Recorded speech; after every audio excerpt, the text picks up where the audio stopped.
기도하겠습니다.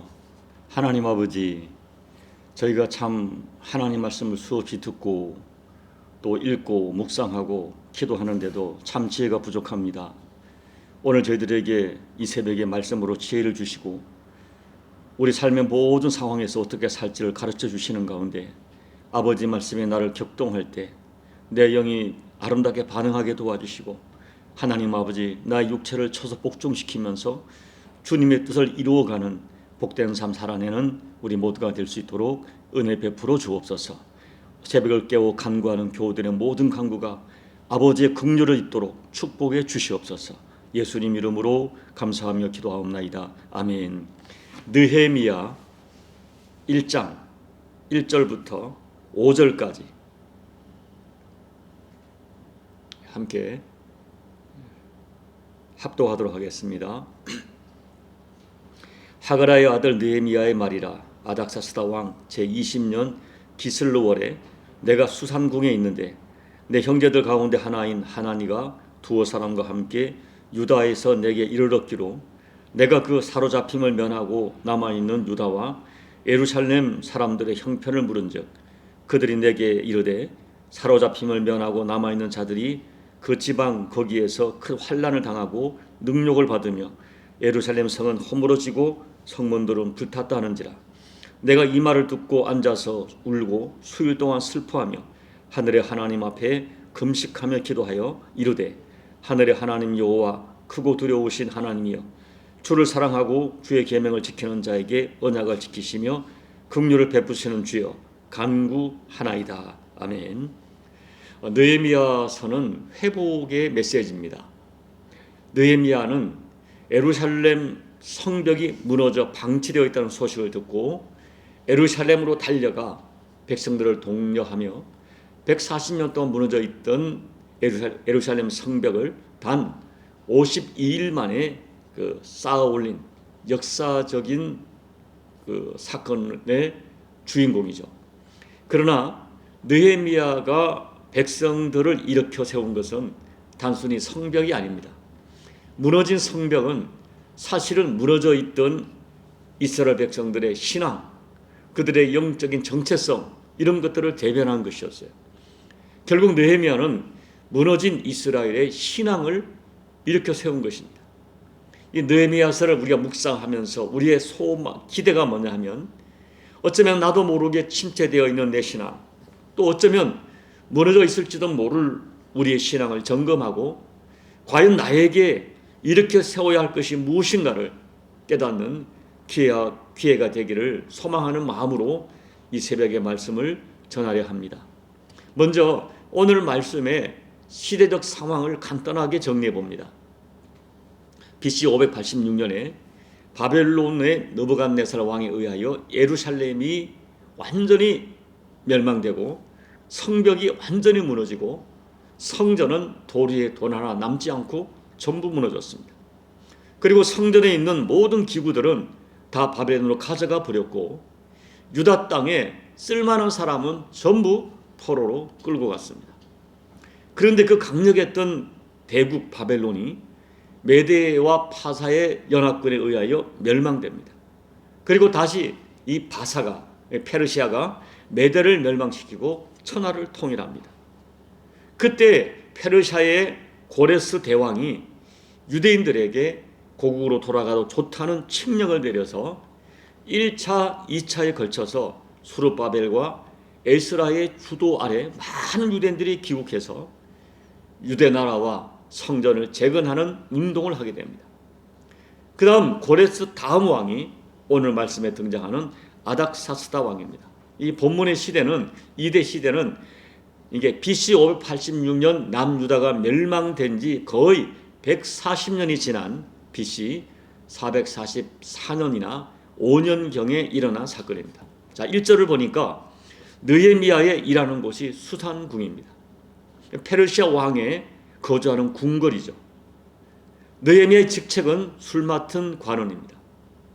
여러분, 왕이 수시로 독살되던 그 고대 사회에서 왕의 음식을 담당하는 사람은 그야말로 왕이 절대 신임하는 사람이 아니고는 세우지 않습니다.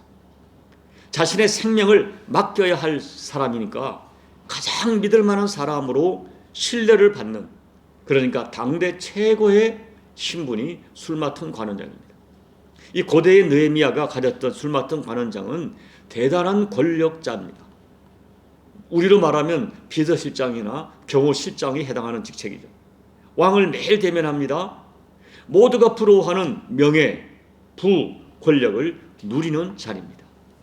그런데 어느 날 예루살렘에 귀환했던 이 동생 하나니가 느헤미야에게로 돌아왔어요. 그래서 느헤미야는 이게 귀환해서 예루살렘 성을 중건하려던 그 조국의 소식이 어떤지를 물어보았습니다.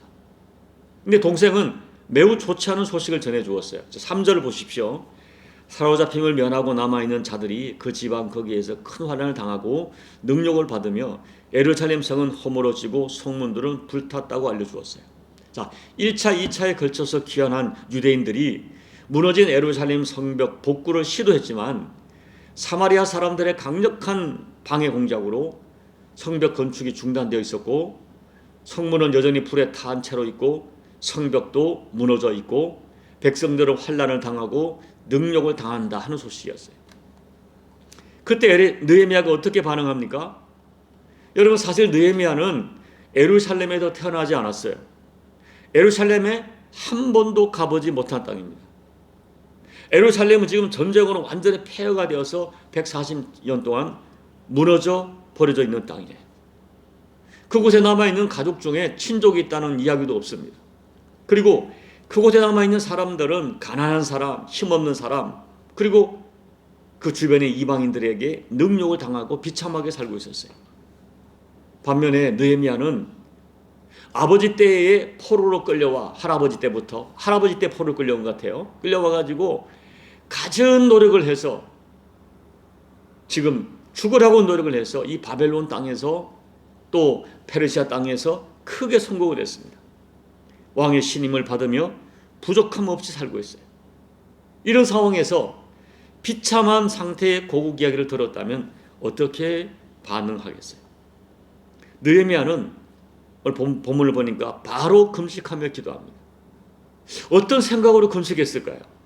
4절을 보면 느헤미야는 민족이 당하고 있는 일을 내가 당한 일처럼 생각합니다. 그래서 수일을 슬퍼하며 울었어요. 민족의 고통이 나의 고통으로 느껴지기 때문입니다.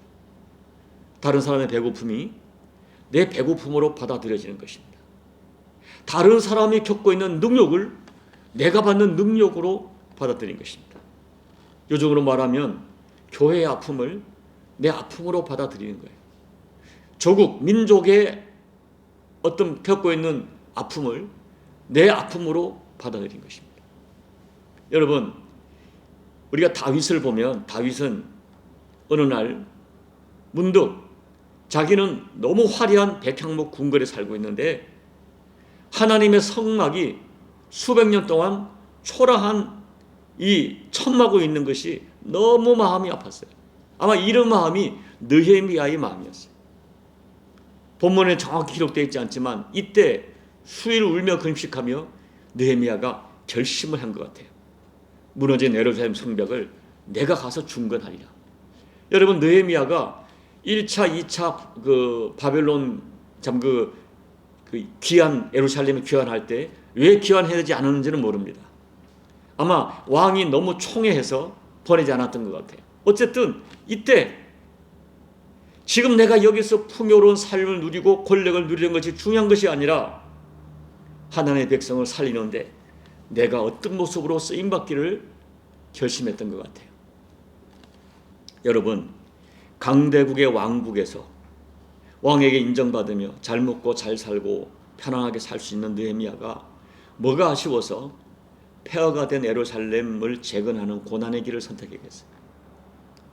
거리도 요즘으로 하면 서울에서 부산까지 약 4배가 넘는 먼 거리입니다. 그리고 거기에 지금 대적들이 오는 족족 암살하려고 기다리고 있는 죽음의 위협이 있는 예루살렘에 지금 내가 왕국에서 편안히 살 수 있는데 왜 그 길을 가겠어요? 오직 하나, 사명 때문입니다. 우리가 알지 못하는 하나님께서 주시는 감동과 부르심이 있었던 것 같아요. 그래서 느헤미야는 주께 받은 사명 때문에 지금 안락한 삶을 거절하기로, 안락한 삶의 지금의 현상 유지를 거절하기로 결단합니다. 느헤미야에게 왜 갈등이 없었겠어요? 평생을 이루고 노력해서 이룬 자리입니다. 그리고 나의 가족이 지금 다 그 땅에 있습니다. 쉽게 버릴 수 있는 자리가 아닙니다. 내가 가지 않고 그냥 다른 사람에 부탁해서 이 일을 할 수도 있었습니다. 굳이 내가 가지 않아도 돼요. 그러나 느헤미야는 내가 희생하기로 작정합니다. 내가 헌신하고 내가 직접 나를 드리기로 결단한 것입니다. 여러분, 지금 세상은 극도 이기주의와 편리주의가 팽배하고 있어요. 지금 대한민국에는 가진 자들이 한국을 많이 탈출하고 있다고 그래요. 어떤 보고서를 보니까 굉장히 많은 사람들이 지금 이게 이민 가고 좀 다른 나라로 탈출합니다. 남이 어쨌든 남은 잘 되면 되고, 남의 자식은 어쨌든 내 자식만 잘 되면 되고, 나라에 어쨌든 내 가족만 안 자라면 되고, 다른 사람이 어쨌든 내 사업이 잘 되면 되고, 그리고 심지어 다른 교회에 어쨌든 내 교회만 부흥되면 된다는 이기적인 사고가 아무 거리낌 없이 사람들의 생각과 가치관을 완전히 지배하고 있어요. 얼마나 이기심이 무서운지 모르면 나밖에 몰라요. 가족 간에도 형제 간에도 나밖에 모릅니다. 그러나 여러분, 우리는 예수님 만나 구원받았어요. 하나님의 자녀가 되었어요. 우리는 예수님을 주님이라고 불러요. 그런데 우리가 주님이라 부르는 예수님께서는 그렇게 가르치지 않았습니다. 그렇게 살라고 말씀하지 않으셨습니다. 예수님 자신이 자기를 위해 살지 않고 오히려 자기를 비워 온 세상 사람들을 살리려고 십자가를 지셨습니다. 그리고 우리에게 부탁하셨어요. 마태복음 16장 24절 27절 제가 읽어드립니다. 이에 예수께서 제자들에게 이르시되 누구든지 나를 따라오려거든 자기를 부인하고 자기 십자가를 지고 나를 따를 것이니라.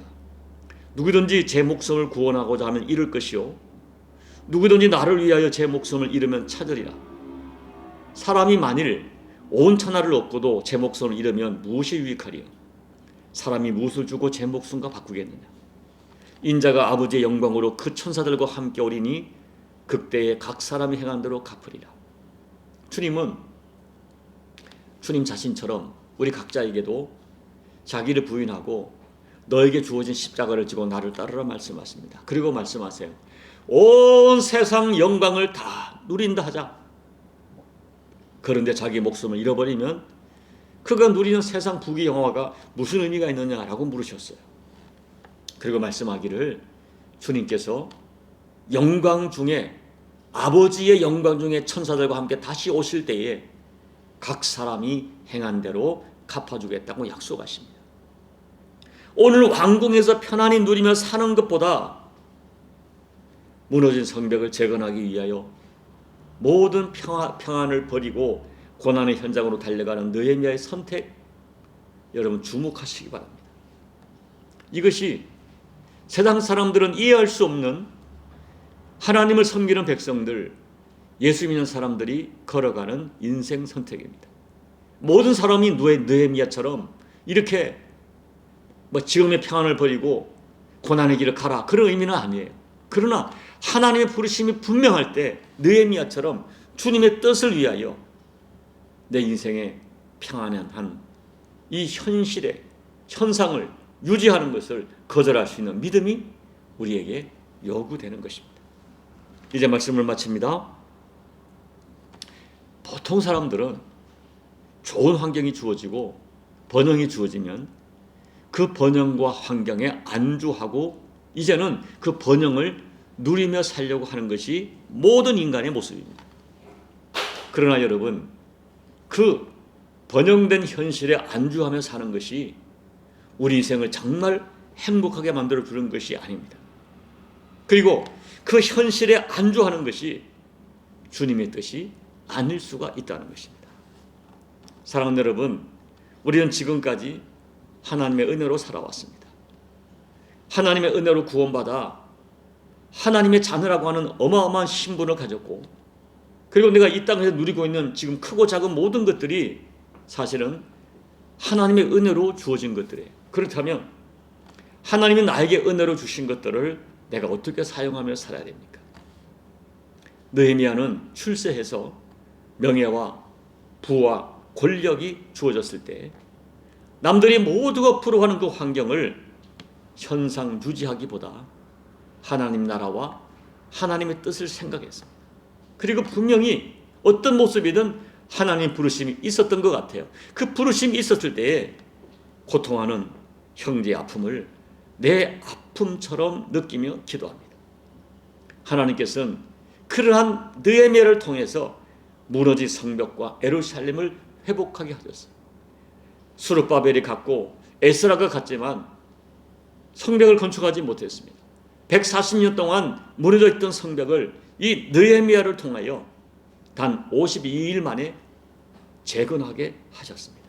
결국 어쩌면 어떻게 보면 페르시아의 술 맡은 관원장으로 살다가 죽을 뻔한 느헤미야의 인생을 하나님의 역사에 하나님 나라의 위대한 일을 한 인물로 살게 하십니다. 여러분, 오늘 우리 이 현실에 안주하며 살기보다 하나님 나라를 깊이 생각했던 느헤미야의 선택을 이 새벽에 꼭 주목하시기 바랍니다. 여러분, 모든 사람에게 지금의 현실을 버리고 어떤 길을 가라고 말씀하는 건 아니에요. 그러나 우리가 예수님의 심장을 품고 어떤 상황에서 눈물로 기도할 때 분명히 하나님이 주시는 마음이 있을 거예요.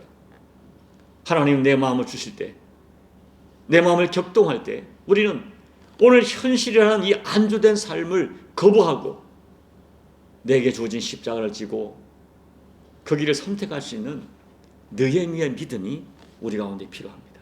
소망하기는 남은 인생, 하나님이 나를 부르실 때, 나를 분명하게 격동하실 때 내게 주어진 환경의 현상 유지를 거부하시고 주님의 뜻을 이루기 위하여 일어나 달려갈 수 있는 저와 여러분 꼭 되시기를 예수님 이름으로 축복합니다. 아멘. 우리 찬송가 515장을 찬양하겠습니다. 눈을 들어 하늘 보라. 어지러운 세상 중에 곳곳마다 상한 영의 탄식 소리 들려온다. 빛을 잃은 많은 사람 길을 잃고 헤매이며 탕자처럼 기진하니 믿는 자여 어이할구. 눈을 들어 하늘 보라. 어두워진 세상 중에 외치는 자 많건만은 생명수는 말랐어라. 죄를 대속하신 주님 선한 일꾼 찾으시나. 대답하리어디 있나. 믿는 자여 어이할구. 눈을 들어 하늘 보라. 살아계신 주 하나님 약한 자를 부르시어 하늘 뜻을 전하셨다. 생명수는 홀로 예수 처음이요 나중이라. 주님 너를 부르신다. 믿는 자여 어이할구. 눈을 들어 하늘 보라. 다시 사신 그리스도 만백성을 사랑하사 오래 참고 기다리네. 인내하신 우리 구주 의의 심판하시리라. 하시는 날 곧 가까이 임하는데 믿는 자여 어이할 곳. 하나님 아버지, 누군가가 능력을 받고, 내가 아는 누군가가 능력을 받고 무너질 때에 아버지, 내 심령이 주님의 마음을 품고 내가 어떻게 반응할지 깨닫는 저희가 되게 도와주십시오. 누군가의 아픔 때문에 수일 동안 금식하며 슬퍼해서 할 수 있었던 너의 마음이 우리 마음이 되어서 내 주변 사람들, 특히 주님께서 내 마음을 감동하고 격동하실 때 내가 아닌, 내 가족이 아닌, 내 자녀가 아닌 누군가를 위하여 금식하며 울 수 있는 긍휼의 마음을 더해 주셔서 오늘 이 세상에 아버지, 어지러운 세상 중에 영의 탄식 소리, 상한 사람의 마음, 아픔을 볼 수 있는 영의 눈을 열어주셔서 주님이 내 마음을 격동하실 때 어떤 모습이든 그들을 위하여 움직이고 또 이 복음적 삶을 감당할 수 있는 저희가 될 수 있도록 하나님 은혜 베풀어 주옵소서. 예수님 이름으로 감사하며 기도하옵나이다. 아멘. 여러분, 느헤미야는 내게 주어진 이 풍요로운 번영의 현실보다 하나님의 부심 앞에 그것을 던져버리고 고난의 길을 걸어갑니다. 여러분, 이런 선택이 우리 모두에게 꼭 그렇게 하라는 건 아니에요. 하나님 내 마음을 격동하실 때가 있습니다. 사명을 부르실 때가 있습니다. 그때 내 주어진 현상을 던져버릴 수 있는 믿음을 달라고 기도하십시오.